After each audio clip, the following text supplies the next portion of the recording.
Selamat pagi Bapak Ibu dan Saudara sekalian, Shalom. Pagi hari ini saya akan menyampaikan firman dengan judul Mentalitas Tahan Banting. Saudara-saudara, kita sedang hidup dalam satu hidup yang penuh dengan tantangan. Dalam keluarga seringkali kita mengalami bermacam-macam masalah. Masalah ekonomi atau keuangan, masalah sakit penyakit, masalah hubungan yang kurang baik di dalam keluarga. Bangsa kita pun sedang mengalami berbagai krisis. Hutang Indonesia misalnya bertambah banyak. Kasus intoleransi itu hari-hari ini makin muncul. Peristiwa di Cidahu, Sukabumi beberapa hari yang lalu, itu kan rumah biasa yang kadang dipakai orang kalau lagi liburan untuk mengadakan aktivitas sekolah, aktivitas yang lain. Lalu orang nyanyi-nyanyi tapi diserbu oleh massa. Dan herannya setelah peristiwa itu, dan saya bersyukur karena Gubernur Jawa Barat tegas dan memberikan solusi yang sangat kita perlu apresiasi. Dari Kementerian HAM malah menjamin 7 perusak itu supaya tidak ditahan. Ini kan konyol sekali saudara-saudara. Dan kita sebagai orang-orang percaya merasa sangat terusik oleh hal semacam itu. Kemarin peristiwa perusakan juga terjadi di Depok.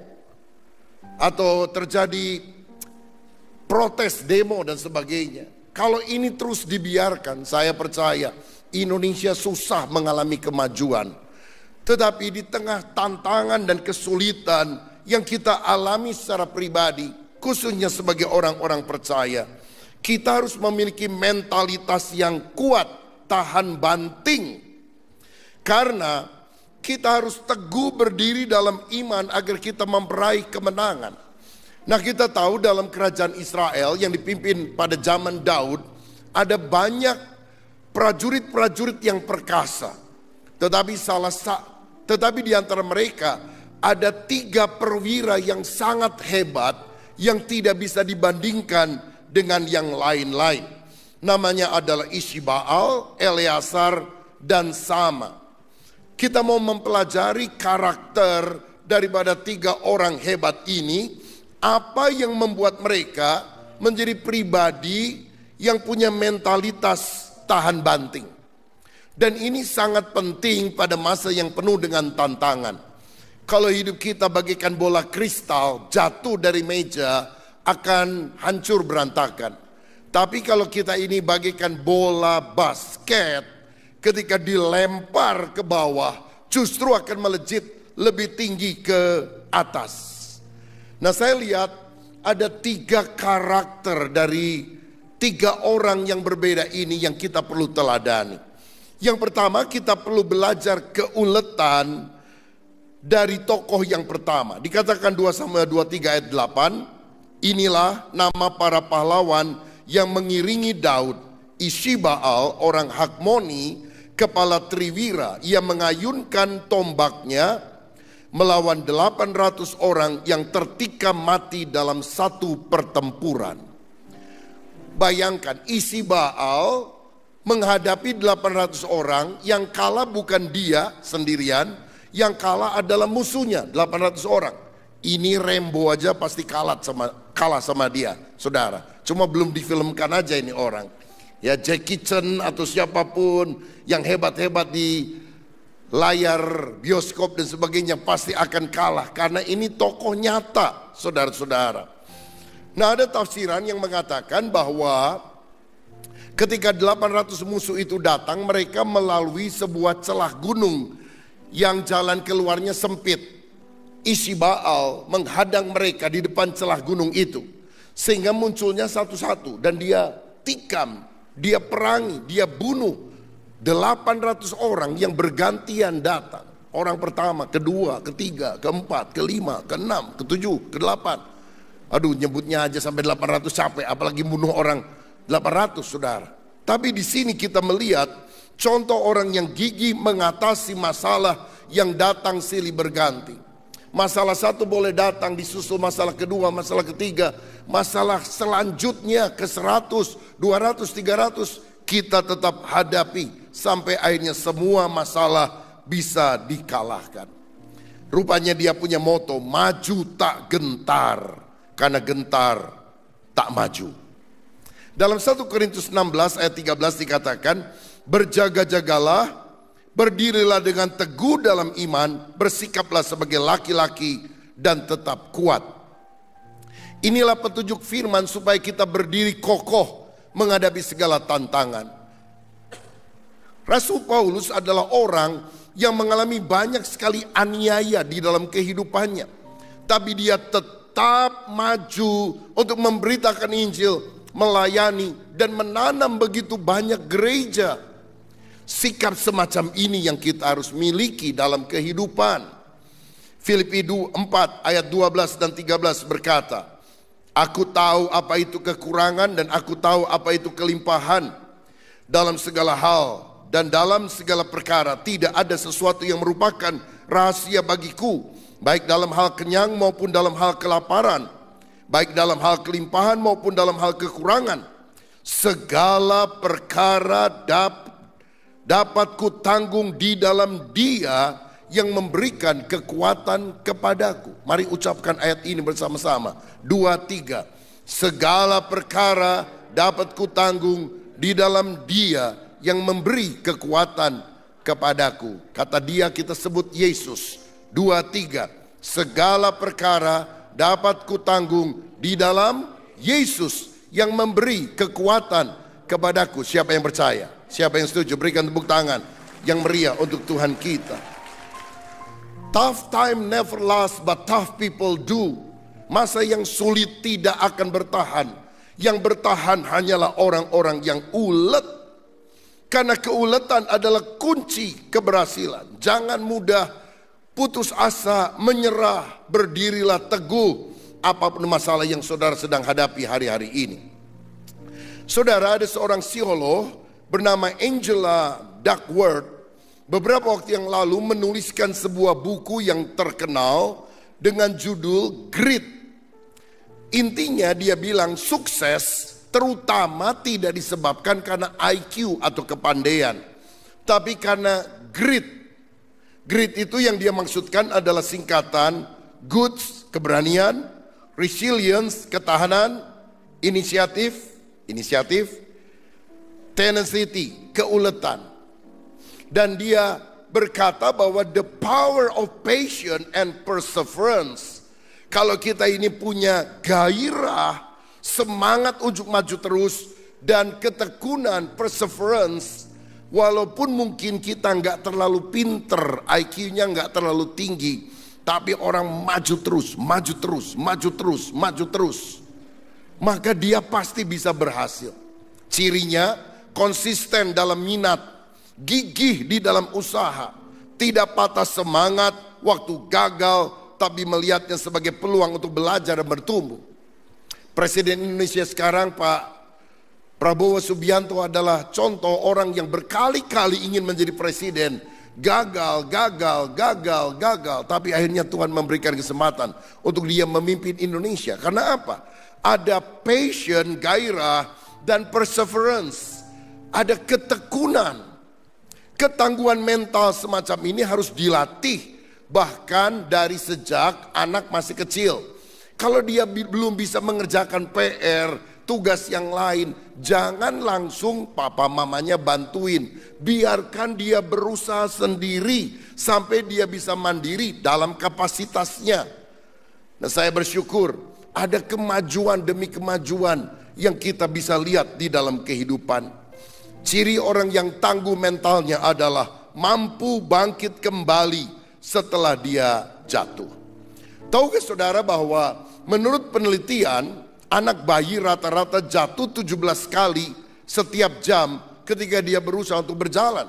Berarti dia harus jatuh ratusan kali sampai mereka bisa berjalan tegak dan tidak usah terjatuh. Jatuh adalah proses normal dari belajar jalan. Sekali lagi, bagi seorang bayi, jatuh adalah proses normal dari belajar jalan. Berarti bagi orang dewasa, gagal adalah proses normal untuk kita bisa sukses di dalam kehidupan. Amsal 24 ayat 16 berkata, sebab 7 kali orang benar jatuh, namun ia bangun kembali. Tetapi orang fasik akan roboh dalam bencana. Masalahnya bukan berapa kali saudara gagal, tapi apakah engkau bisa bangkit kembali? Apakah engkau bisa bangun kembali dan berkata, kali ini aku akan berhasil. Salah satu orang yang mungkin dikenal dunia sebagai orang yang paling sering gagal adalah Thomas Alva Edison. Dia berusaha menemukan bola lampu pijar 10.000 kali gagal. Tapi lihat apa yang dia ucapkan. Saya tidak gagal, saya hanya menemukan 10.000 cara yang tidak berhasil. Dan saya tahu cara yang terakhir itulah yang membuat saya berhasil. Ketika dia tidak menyerah di dalam kegagalan. Edison berkata, orang gagal adalah orang yang tidak menyadari betapa dekatnya mereka dengan kesuksesan ketika mereka menyerah. Selalu terlalu cepat untuk menyerah dan berkata, ya mungkin ini bukan kehendak Tuhan. Padahal kehendak Tuhan bagi kita ulet sampai semuanya berhasil. Dan sebagai anak Tuhan kita harus sadar, kita bisa bertahan dalam kesulitan bukan karena kita hebat, bukan karena kita kuat, tapi karena kita yakin Tuhan tidak pernah meninggalkan kita. Dia adalah Allah Immanuel yang selalu menyertai kita. Jika Allah di pihak kita, siapa yang akan melawan kita? Dia akan memberikan kemenangan bagi setiap orang yang percaya. Minggu yang lalu, salah seorang hamba Tuhan yang diurapi meninggal dunia, Bapak Pendeta Yusuf Roni. Kita tahu dia 6 tahun di penjara karena Injil. Dia bukan korupsi, nggak mencuri dan sebagainya. Hanya karena beralih iman dari latar belakang yang berbeda menjadi orang Kristen. Masuk penjara 6 tahun. Dan dia tetap setia sampai akhir hidupnya. Dia telah menyelesaikan pertandingan dengan baik.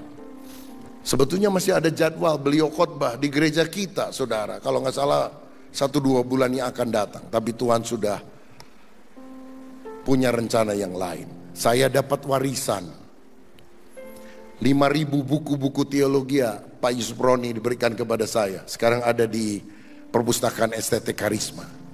Haleluya, puji Tuhan. Karena saya kalau ketemu hamba Tuhan yang paling banyak bahas tentang teologi dengan Pak Yusuf Roni. Jadi akhirnya dia bilang, saya dulu punya STT, sekarang sudah tidak ada lagi. Ada buku-buku, mau nggak? Boleh, saya bilang. Saya pikir cuma 100, saudara. Saya kirim 1 mobil itu high-ace untuk ambil. Ternyata 5.000-an, sama lemari-lemarinya ambil katanya. Jadi kita perlu sewa truk, saudara datang ke sini. Tapi saya mengagumi beliau karena walaupun di penjara, disuruh menyangkal Tuhan berkali-kali. Sampai akhir hayat, sekali Yesus, tetap Yesus. Selama-lamanya Yesus. Haleluya. Coba kita lihat video klip singkat berikut ini. Waktu saya di penjara, sering dipindah-pindah. Satu saat saya dipindahkan ke Surabaya. Selama 6 tahun itu saya pernah di Surabaya 2 tahun 5 hari. Di Kalisosok. Ya. Waktu dipindahkan, saya dikawal. Dikawal, ya, oleh pengawal beberapa. Naik pesawat. Tapi saya diborgol. Tapi bukan diborgol seperti penjahat sekarang. Enggak. Saya diborgol, 1 borgol di tangan saya, 1 borgol di tangan penjaga. Jadi kami berdua diborgol. Untung waktu itu saya pakai safari. Sampai orang mikir yang tawanan yang mana. Atau dua-duanya tawanan. Ya enggak apa-apa. Di pesawat, duduk, saya mau ke toilet. Borgolnya tidak dilepas, dia ikut ke toilet. Sampai saya berpikir, Tuhan segininya, korupsi enggak, segala enggak, mencuri enggak, menipu enggak, hanya ikut engkau. Kenapa sih engkau tidak kasih tolong? Kan tidak mungkin saya lari dari pesawat. Orang sedang terbang pesawatnya, mau lari kemana coba? Tapi tidak, dia ikut. Nah, ikut WC pesawat kan kecil. Terpaksa dia separuh di luar, separuh di dalam. Saya kecil hati. Seolah-olah Tuhan tidak tolong saya hal yang seperti ini. Sudah kembali duduk. Waktu kembali duduk, Tuhan bicara di pikiran saya, di hati saya. Kamu lihat borgol ini, tidak bisa dilepaskan dari dia.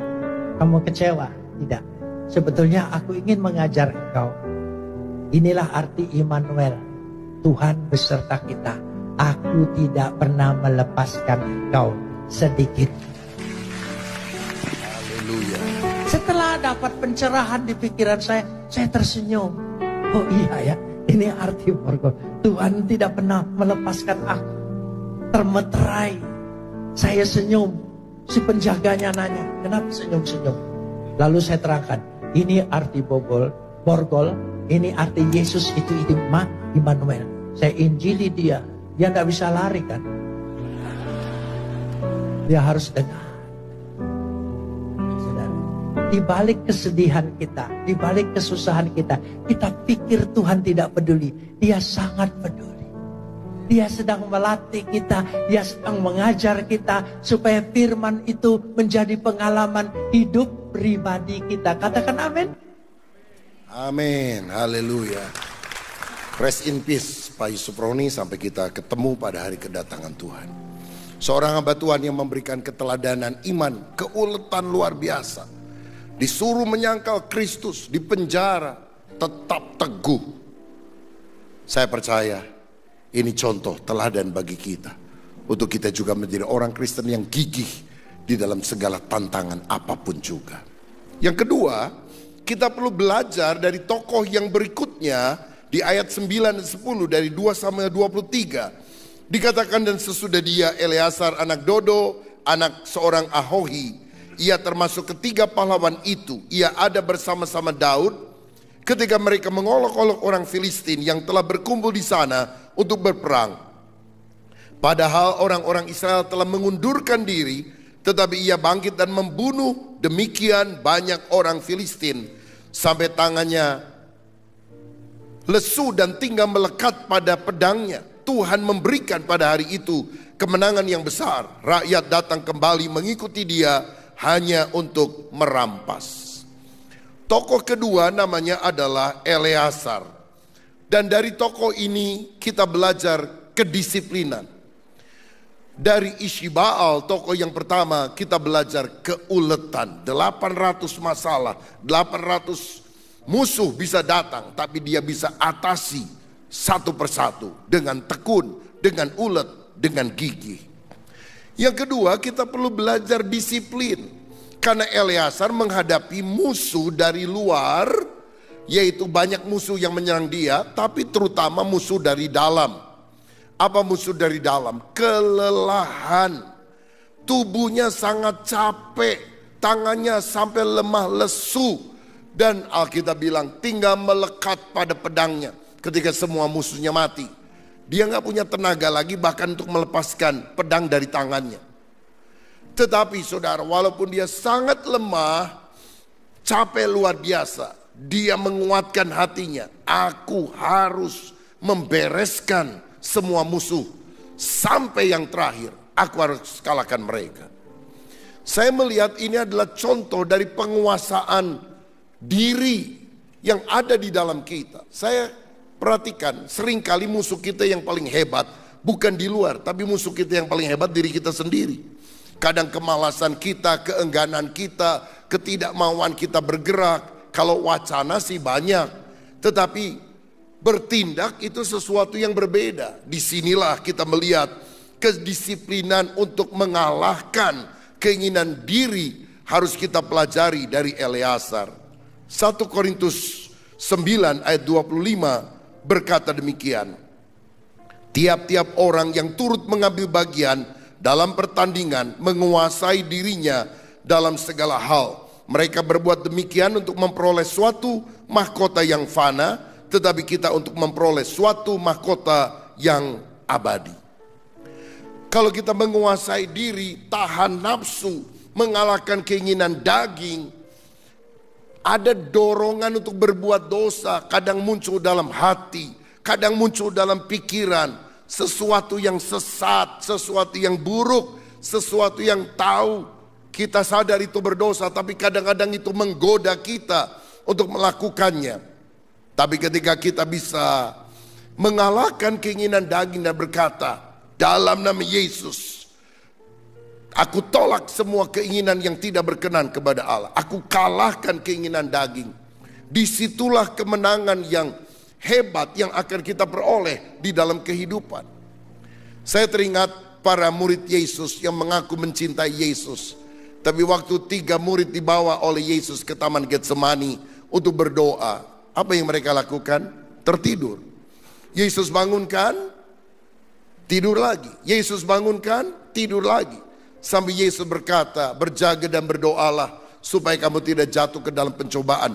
Karena roh memang penurut tetapi daging lemah. Inilah pergumulan kita, mengalahkan keinginan daging. Artinya keinginan hawa nafsu yang tidak sesuai dengan kehendak Tuhan. Bagaimana mengalahkannya? Disiplin. Disiplin itu pahit, tapi tidak disiplin akan lebih pahit. Tanpa disiplin kesuksesan hanyalah mimpi kosong. Berdisiplinlah sekarang atau kita akan menyesal nanti. Disiplin membuat hari ini lebih sulit, tapi hari depan lebih mudah. Sebaliknya alasan membuat hari ini tampak lebih mudah, tapi hari depan akan lebih sulit bagi kita. Lebih baik saudara kerja keras, banting tulang, kumpulkan persediaan untuk hari tua, daripada saudara enak-enak sekarang foya-foya hari tua melarat gak punya apa-apa, sengsara. Kalau lagi masih ada tenaga, masih muda, walaupun susah kita masih bisa bertahan. Kalau sudah lansia apa yang kita bisa lakukan? Karena itu lakukan bagian yang terbaik ketika kita masih sehat. Bahkan layani Tuhan ketika kita masih kuat. Supaya pada waktu kita sudah tak berdaya lagi. Seperti kata sebuah lagu, aku hidup untuk menyenangkan Tuhan. Hidup ini tidak sia-sia. Saudara sekalian, olahragawan yang ingin menjadi juara harus berlatih dengan disiplin. Nggak bisa sembarangan, jalan-jalan, makan enak. Dia harus berlatih luar biasa. Supaya akhirnya dia menjadi juara. Disiplin adalah ketaatan terhadap ketentuan yang ditetapkan. Disiplin adalah ketaatan terhadap nilai-nilai yang diyakini oleh kita. Dan kalau kita sungguh-sungguh meyakini sebuah nilai tinggi, maka kita akan meraih itu.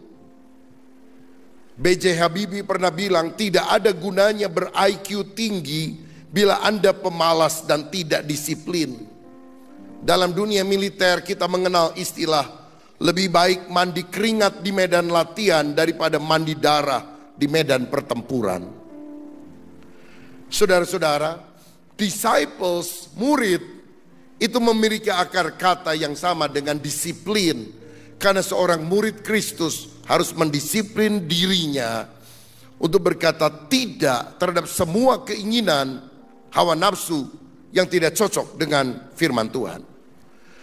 Disiplin diri akan membuat kita memiliki karakter yang unggul.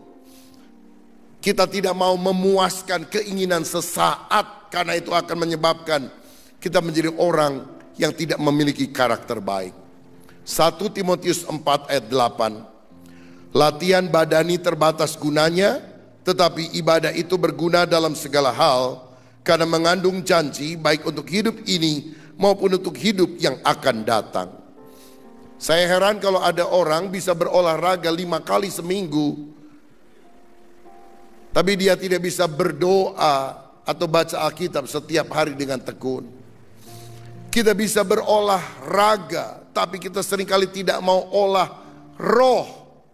Roh kita harus dibangkitkan, termasuk beribadah dengan setia. Bahkan saya mengundang saudara yang biasanya mengikuti ibadah melalui online. Itu sesuatu yang oke, dalam arti extra fooding, makanan tambahan. Tapi saya percaya ibadah itu dengan rendah hati datang, melangkah ke rumah Tuhan.